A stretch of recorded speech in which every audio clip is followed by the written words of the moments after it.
am joined by the former editor of The Sun, Kelvin Mackenzie. Quite a bit to get through tonight, but after it was revealed that Chinese hackers accessed 40 million British voters' personal details, so it is probably you, former Tory leader Ian Duncan-Smith called a press conference demanding that China be labelled a threat. Then in Parliament, Deputy Prime Minister Oliver Dowden confirmed that the communist state was behind a malicious cyber attack.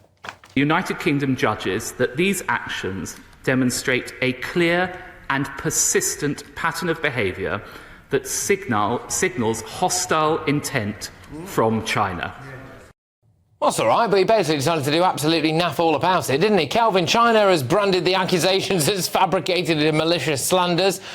Look, isn't this all David Cameron's fault? Well, he didn't help it, neither did Osborne. They were going to have a good relationship with China, which probably meant bending over in some kind of Eton way, I don't know. But anyway, it's completely shocking, and it hasn't worked out well. But that guy, Oliver Dowden, what a waste of space he is. And actually, due to the fact that Labour appear to be winning by about 28,000% now, he'll be pushing a broom outside some corporate comms unit probably towards the end of this year. This is the problem. The problem is we talk tough, but we don't do tough. How can we do tough against 20% of humanity who don't care, don't tell us anything, and actually our manufacturers all want to be there anyway? Honestly, we'd be probably better off to say nothing. And I really admire Duncan Smith because at least he's been pushing this now for way north of a decade. Yeah. He knew Huawei was a danger, and it took years before the rest of the government caught up with it. We do not possess a real will. No. If we had a real will, we'd say we will never trade with you again. Now, China may not give us stuff, but at least we would be strong. We've done nothing to them about Hong Kong, OK? We've done nothing about the old coronavirus stuff. Well, the good thing about Hong Kong is that a load of Hong Kongers have come here. That's true. And that is the best import we would have ever had. They will generate money, and not only that, their mates, right, will give them money, which they're not allowed to ship out of China, to come over here. And they will invest in businesses, invest in property, and that is the greatest import we will have had. Yeah, we are. And I mean, there's two Chinese nationals that have been sanctioned and one relatively minor Chinese company for the small price of 40 million of us having our details hacked by Beijing. So cheers, Oliver Dowden. Thank you very much, mate. That'll do us nicely. He makes himself look an idiot, an absolute idiot. Makes the government look an idiot.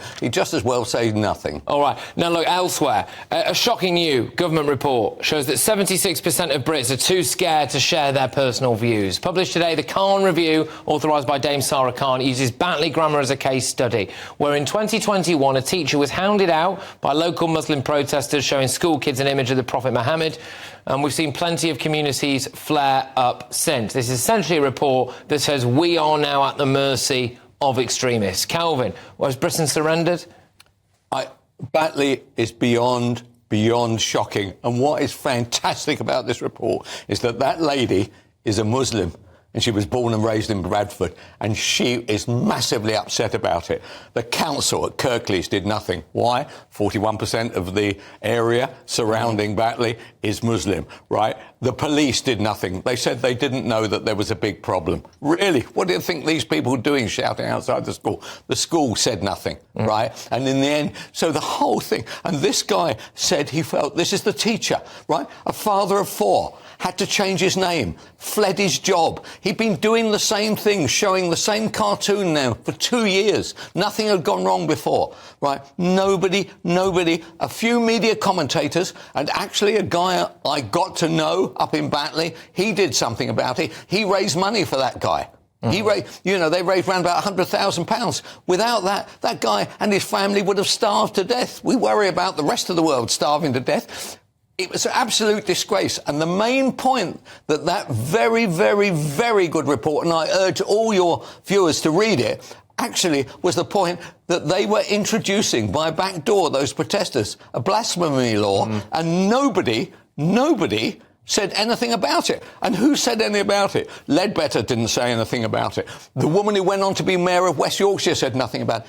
But did the Prime Minister say anything about it? Did the Leader of the Opposition say anything about it? Did a Lib Dem? Nobody gave a damn about that guy. They didn't give a damn about it. 3 years later, a fantastic report comes out. But it's 3 years later. How is that chap? Is that chap ever going to be able to work again?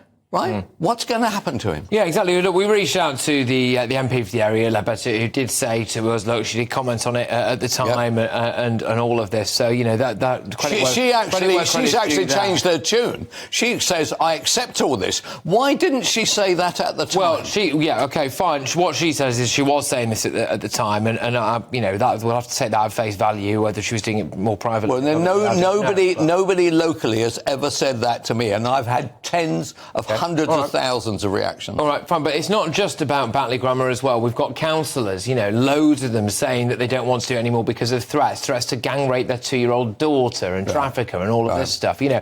And how common is this stuff now? And we just have to live with it, you know. It's not even just that, is it? It's the old Christmas market stuff. Walk around a Christmas market, happy Christmas, watch out for bombs. It's just mad. No, it's a very... But Batley is a stain on, first of all, on West Yorkshire, and actually a stain... what did you hear? Did you hear anything from the National Education Union? No. The employees? There wasn't one arrest made in Batley, even when they turned up at the teacher's house. There wasn't one arrest made.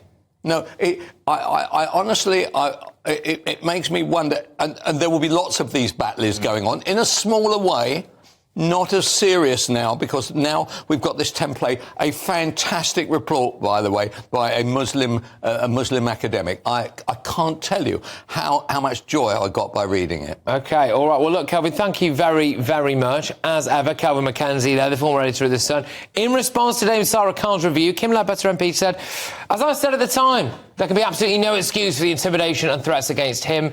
This is the teacher. Whilst I am a strong advocate of free speech and the right to peaceful protest, I'm also fully supportive of restricting protest outside schools, as recommended by the report. Yes, OK, but restricting protest outside schools quite possibly does very little to actually resolve the real core issue, which is some of the people involved in those protests.